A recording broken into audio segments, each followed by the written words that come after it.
"Oh my Lord." Just like a lusty man yearns for a woman, just like the little chick birds, they long for their parents to come back.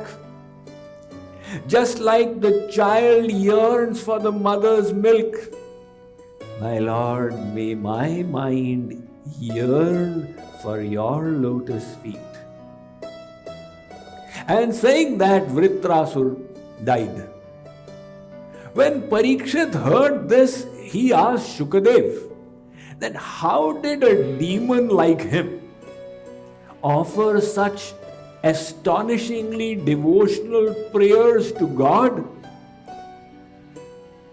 Shukadev related the past life of this demon.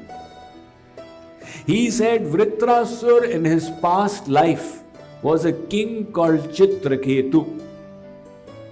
Chitraketu had many queens, but he did not have a child. He had great opulence. He was extremely famous.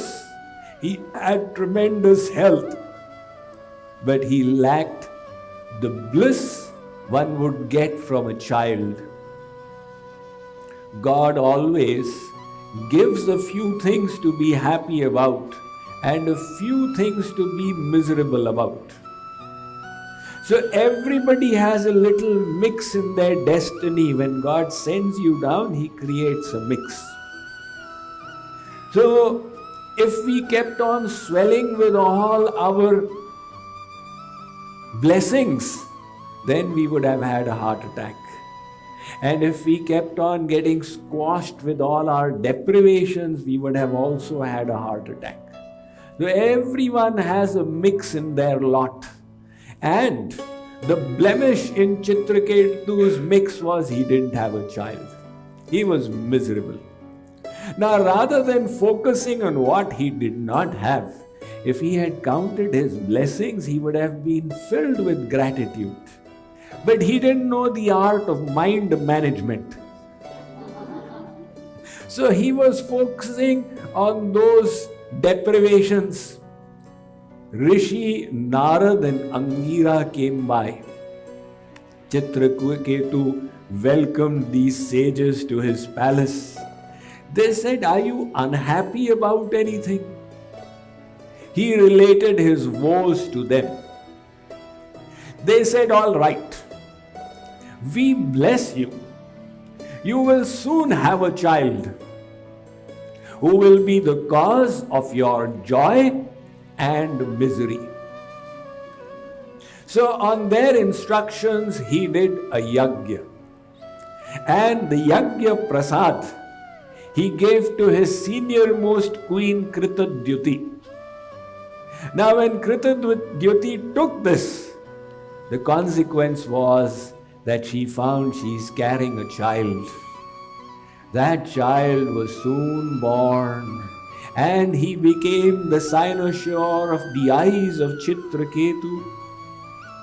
He was always overjoyed, spending more and more of his time with the little child. The result was that Kritadyuti was receiving tremendous affection from King Chitraketu, and the other queens started feeling neglected.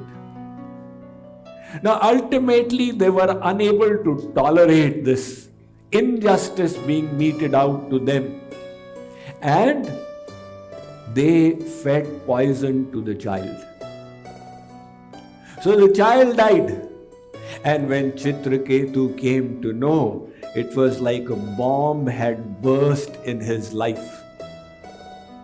You see, Kripaluji Maharaj says, "Jagamah sukha dukha do nahi, as ur dhari le gyan, sukha mane dukha milat hai, sukha na jagat mahaman." There is neither happiness nor distress in the things of the world. When we decide there is happiness here, when the object is snatched away, to the extent that we experienced happiness, we get pain. Now you hear that terrorists killed 40 people in Kashmir. You hear it and keep drinking your tea and taking your snacks. It doesn't affect you. And if you come to know my child had gone to that place and there has been some unrest there, oh, I hope nothing has happened to him. Now that is important, right? So the extent to which you decide there is happiness in something, to that extent you get misery on separation from it. And Chitraketu had created the highest sentiments of happiness in his child. So on separation from him, he was in great pain. A little time later, Narad and Angira, they again happened to be passing by.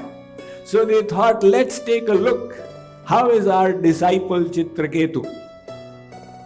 They found him to be crying. They said, what is the matter? Chitraketu said, I am in great pain in separation from my child. So Narad, by his spiritual powers, he called that the soul of the child back.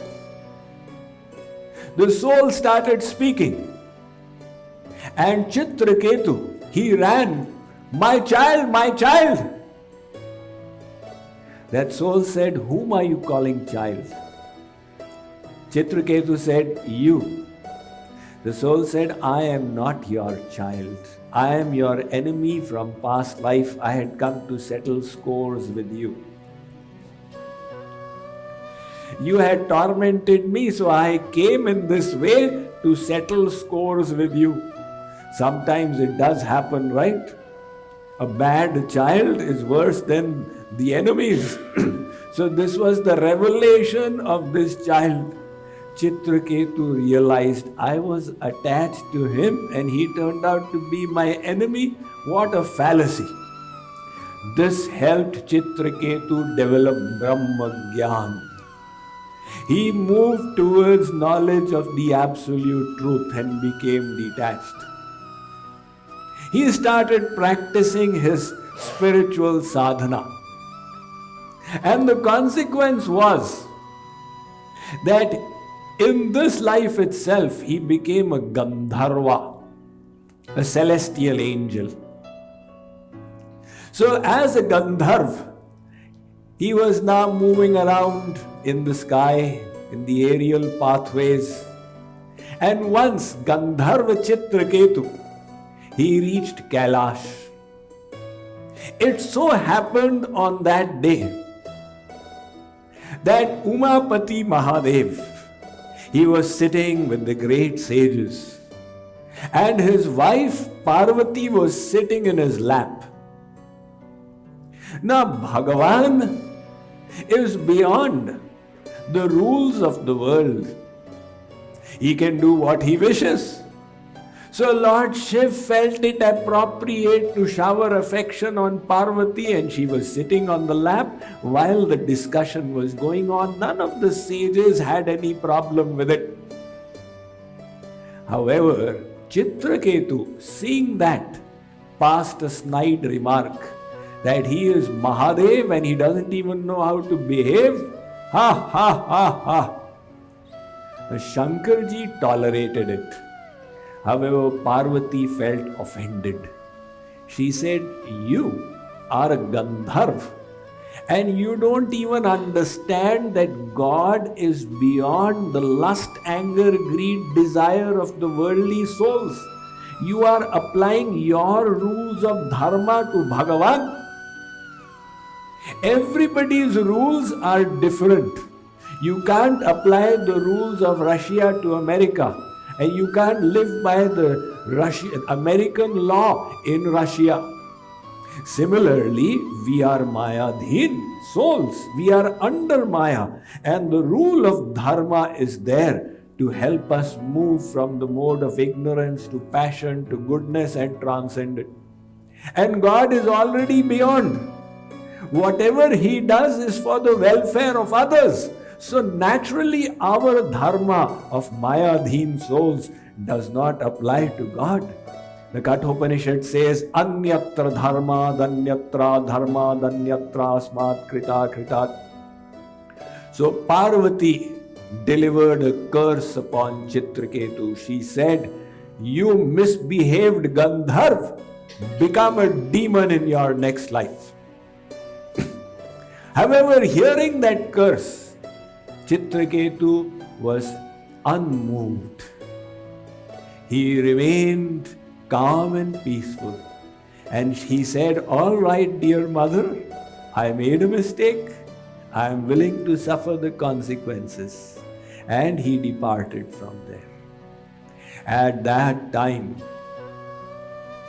Shankarji made a comment. He said, Parvati, take a look. What an elevated soul he is. Vishnu bhakta para sarvena kutaschana vibhyati swargapavarga narakesh vapi tulyartha darshinah. Look at his nishkamta. This is the sign of a nishkam devotee who doesn't distinguish between swarga, narak and moksha. A sakam devotee, one who wants his own happiness, will say, Earth planet is all right, America is little better, India, you don't have central heating, so America is swarga, wow, narak, oh, absolutely not. And Dallas, if the temperature is too much, ooh. So these are all signs of desire for self-happiness. And for the sake of that self-happiness, we want liberation. But look at this Vishnu Bhakt, Shankarji is saying. He is so nishkam, he treats Narak, Swarg and Moksha in the same stride. My happiness is in the happiness of God. Wherever God gets happiness, let Him place me there. I will be contented. This is the surrender of the will. So that Chitraketu then came as Vritrasur. He fulfilled the karma that had come upon him, and at the end of it, he got liberated. Shukadev says that once Indra insulted his guru, Brihaspati. Parikshit said, Maharaj, how did that come about? He insulted his guru. Shukadev said, yes. Brihaspati went to meet Indra. And Indra, because he was the king of the celestial abodes, he was intoxicated in pride. Yaunam dhana sampattihi prabhutvam avivekita ekaikamapyanarthaya kimuyatra chatushtayam. All these things are the cause of pride. Yuvavastha, youth. That is why in youth, if somebody goes towards God, it is very creditable. Too much of beauty, too much of wealth, too high a post. So Indra also was intoxicated. He noted that his guru has come, but he did not even get up in respect. Guruji understood, my disciple has developed pride. Without saying anything, Brihaspati returned from there. Now later on, Indra realized his folly. And he went to meet Guru Brihaspati. But Brihaspati felt it appropriate to disappear. He did not even give darshan to Indra. Poor Indra returned without his guru's blessings. Now the devatas became bereft of the blessings of their guru. So they lost their power. The Daityas, the demons, came to know of this, and they took advantage of the situation. They attacked the Devatas and threw them out from the celestial abodes, and they captured the throne of Indra. So poor Indra now, he was bereft of his throne. He went and pled before Srishtikarta Brahma. He said, Brahmaji, how can I get my throne back? Brahmaji said, there's a Brahman called Twashta. Twashta's son is extremely powerful. You ask his son Vishwarup to perform a yajna for you and give you the Narayan Kavach. So Indra made a request to Twashta Putra Vishwarup. Vishwarup, he gave Indra the Narayan Kavach. Kavach, you understand? Armor. But the Narayan Kavach is not that kind of armor. It's made of mantras. You are invoking the protection of Narayan with different mantras. So it's like a subtle Kavach, subtle armor. Vishwarup bestowed that Kavach upon Indra. And with the help of that Kavach, Indra now gathered the Devatas and attacked the Daityas and threw them out. So the celestial abodes were back under the dominion of Indra and the Devatas. Here Vishwarup, one day, he was doing a yajna and he was offering ahuti. So he was offering ahuti to the Devatas. Idam Indraya namah swaha, Idam Kuberaya namah swaha, Idam Varunaya namah swaha. Then he thought, I should be equitable to everyone. What have the Daityas, the demons, spoiled of mine? Let me give ahuti to them as well.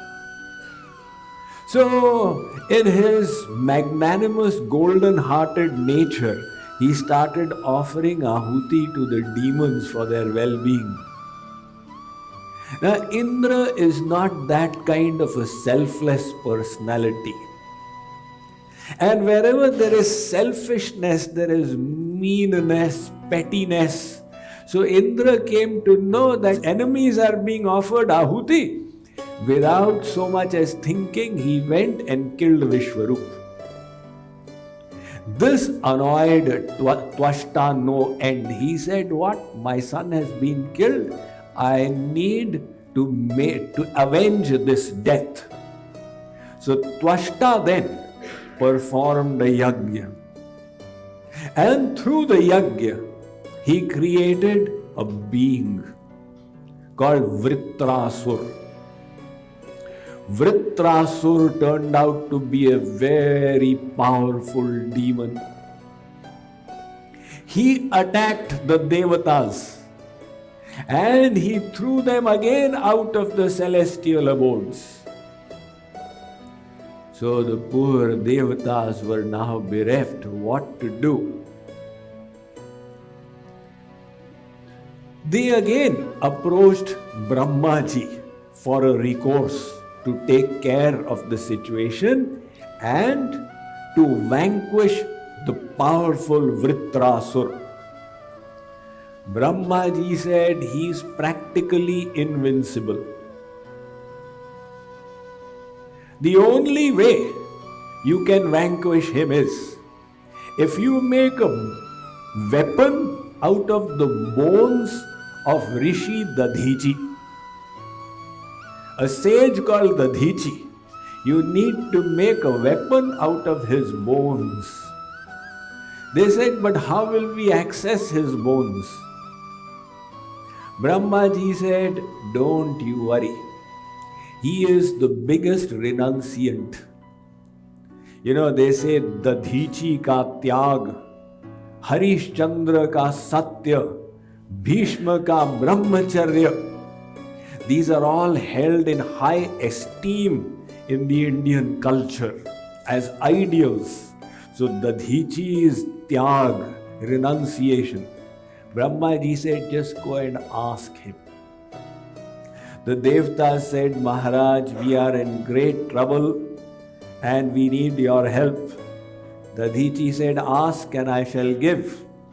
They said, we need your bones. The Dadichi smiled. He went into samadhi and left his body. So now they utilized his bones and Indra made a Vajra.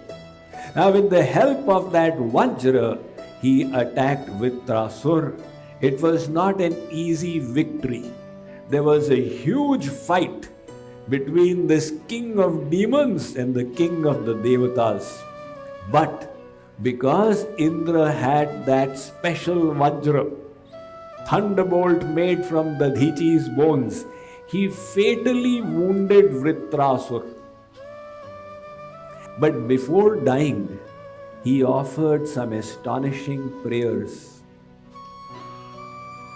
He said, Nanaka prishtham nacha sarvabhaumam narasadhipatyam na yoga siddhir kim punarbhavam va vanchati yat padaraja prapanna. He says, one. Now this is the demon side, offering prayers. One who is surrendered to the lotus feet of the Lord has no yearning for the throne of Indra or Brahma or Shankar. He doesn't want to be the Chakravarti emperor of the whole planet. He doesn't want yogic siddhis or mystic powers. He is thoroughly contented in the dust of the lotus feet of the Lord. And then he said, Ajata Paksha Iva Mataram Khaga Stanyam Yathavat Satarakshudartha Priyam Priyeva Vyushitam Vishanna Manoravindaksha Didrikshate Tvam. He says, Oh my Lord, just like a lusty man yearns for a woman, just like the little chick birds, they long for their parents to come back. Just like the child yearns for the mother's milk, my Lord, may my mind yearn for your lotus feet. And saying that, Vritrasur died.